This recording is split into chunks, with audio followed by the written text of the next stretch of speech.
BingX, a trusted global crypto exchange. Trade spot, futures, or copy top traders easily.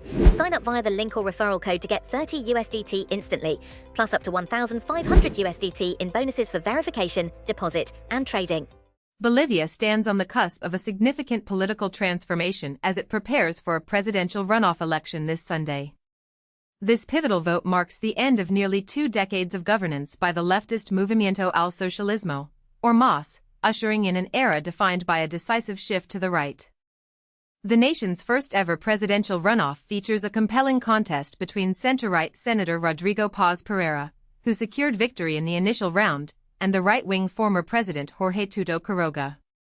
Recent polling indicates Quiroga has gained momentum, potentially overtaking Paz Pereira in the lead-up to this crucial decision.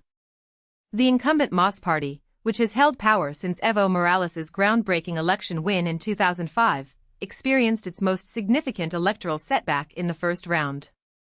The deeply unpopular sitting president, Luis Arce, did not seek re-election, and his chosen candidate, the Interior Minister Eduardo del Castillo, garnered a mere 3% of the vote, signaling a profound loss of public trust. This palpable rightward swing in Bolivia could dramatically reshape the country's approach to coca cultivation. For years, coca, the plant at the heart of cocaine production, has also been a culturally significant crop for Bolivians, used in its natural form. A new right-leaning government might signal a return to the more aggressive war on drugs policies reminiscent of previous decades, a prospect that has garnered keen interest from international observers. U.S. Secretary of State, in a recent statement, described the Bolivian election as a promising development for Latin America, particularly after what he characterized as years of an anti-American, hostile government. He highlighted that both leading candidates have expressed a desire for stronger bilateral ties with the United States, a sentiment that resonates with Washington's strategic interests in the region.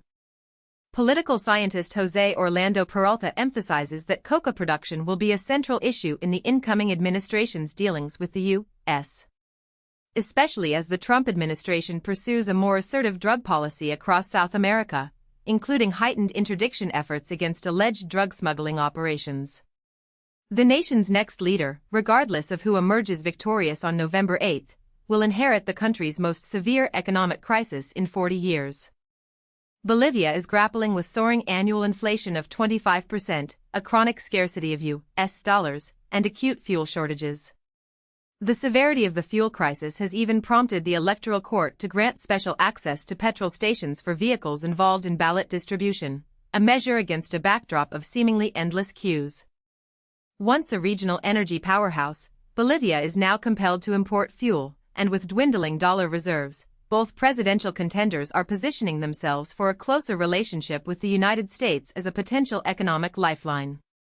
Criminologist and organized crime expert Gabriela Reyes Rodas suggests that the return of the U.S. Drug Enforcement Administration, or DEA, could become a non-negotiable condition for securing much-needed international loans for the new government.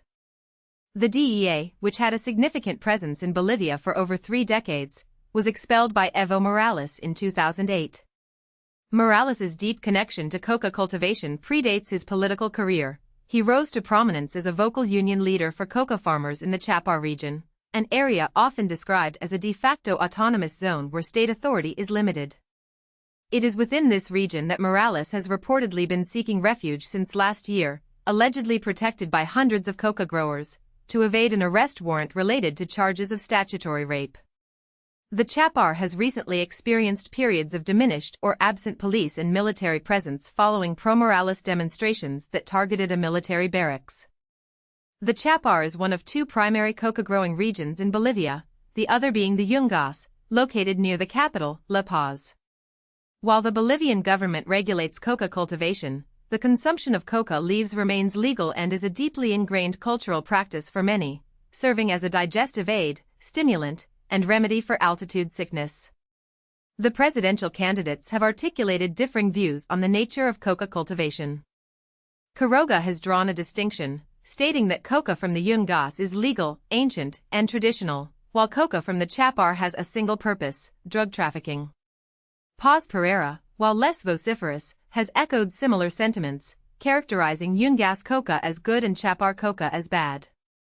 Reyes Rodas acknowledges that some chapar coca does contribute to cocaine production but cautions against broadly criminalizing all cultivation in the region.